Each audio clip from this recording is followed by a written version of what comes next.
नमो वज्रायणम् नमो लोहि संवसाहुणम्। जय बोलो देवादिदेव श्री 1008 श्री शांतिनाथ भगवान की जय। परम पूज्य प्रथमाचार्य चार्य चक्रवर्ती आचार्य श्री शांति सागर जी महाराज की। परम पूज्य गुरुवर गुरु आचार्य श्री धर्म सागर जी महाराज की। परम पूज्य वात्सल्य वर्दी गुरुवर आचार्य श्री वर्धमान सागर जी महाराज की। परम पूज्य मुनिषि प्रसन्न सागर जी महाराज की। परम पूज्य मुनिषि पूर्ण सागर जी महाराज की। श्रीमद जैन धर्म की। धर्मानुरागी महानुभाव, अभी आपने इस धरियावद ग्राम में आचार्य से बोलते हैं ना धरियाबाद, तो धरिया का मतलब जब यहाँ ठहर जाते हैं उसके बाद में क्या होता है, वो 2 महोत्सव आपने यहाँ पर देखे। दुनिया का सबसे बड़ा महोत्सव होता है मृत्यु महोत्सव, इससे बड़ा कोई महोत्सव नहीं है।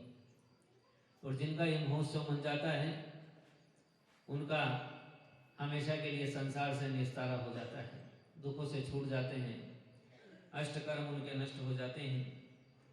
शास्त्रों में लिखा है कि उपसर्ग आने पर, दुर्भिक्ष आने पर, वृद्धावस्था आने पर या कोई निप्रतिकार रोग हो जाए तो फिर इस जीव को संलेखना धारण करना चाहिए। संलेखना का अर्थ होता है सतलेखन, अर्थात भली प्रकार से अपनी कसायों का और काई को क्रश करना, यानी शरीर को क्रश करना और कसाई को क्रश करना। कैसे? उत्साहपूर्वक, उसको संलेखना बोलते हैं। और आपने देखा कि ये दोनों शपकराज जो थे, इन्होंने कितनी उत्साह से अपने शरीर को भी क्रश किया और अपने कसायों को भी क्रश किया।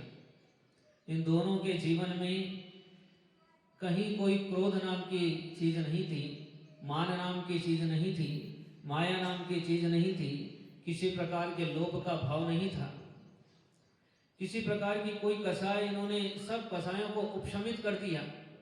इतनी भली प्रकार से उपशमित किया कि जिस प्रकार से संलेखना में करना चाहिए। प्रसन्न सागर जी महाराज, इनका नंबर 14 नंबर था। जब इनकी दीक्षा हुई तो ये 14 नंबर के मुनिराज थे। हाँ 14 ही तो बोला ना। और 14 वर्ष ये संयम में रहे,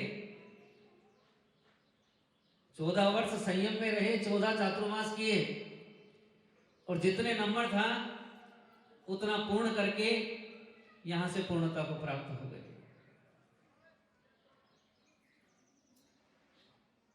4 दिन पहले उन्होंने कहना शुरू कर दिया कि आचार्य से मेरे 4 प्रकार के आहार का त्याग है। आचार्य जी ने बोला ठहरो, अभी जब आपकी तरफ से त्याग है, लेकिन हम जब तक कहें, जैसा कहें वैसा आपको करना है। तो उन्होंने आचार्य जी की आज्ञा से 2-3 दिन पानी लिया, मनक्के का पानी लिया और 1-2 चीजें ली। और उसके बाद में जब आचार्य जी ने एक दिन पहले बोला कि भैया अब 4 प्रकार के आहार का त्याग करना है, आओ आचार्य से, कोई किंतु परंतु नहीं, कोई प्रश्न नहीं, और उसी समय 4 प्रकार के आहार का त्याग कर दिया। अगले दिन संस्कारोहण हुआ और संस्कारोहण होने के बाद 2 घंटे में वो धरियावत को छोड़ करके और स्वर्ग में चले गए।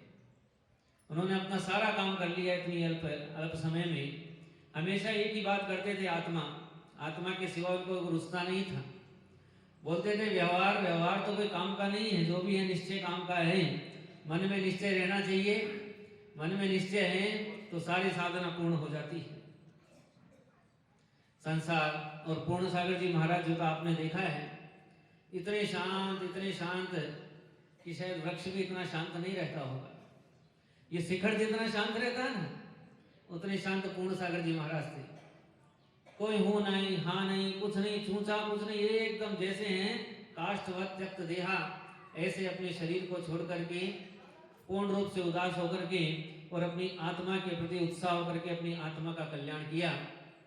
उन्होंने भी जब उनको संबोधन दिया पुण्य सागर जी महाराज जी ने और आचार्य जी ने कि भाई अब आपको 4 प्रकार के आहार का त्याग करना, ले तो कुछ नहीं रहे हो, तो उन्होंने अपनी स्थिति को समझा और समझ करके जैसे ही गुरुदेव ने बोला तो उन्होंने अपनी भावना व्यक्त की कि हाँ भगवान, मैं भी चारों प्रकार के आहार का त्याग करके अपने इस नश्वर शरीर को छोड़ना चाहता हूँ।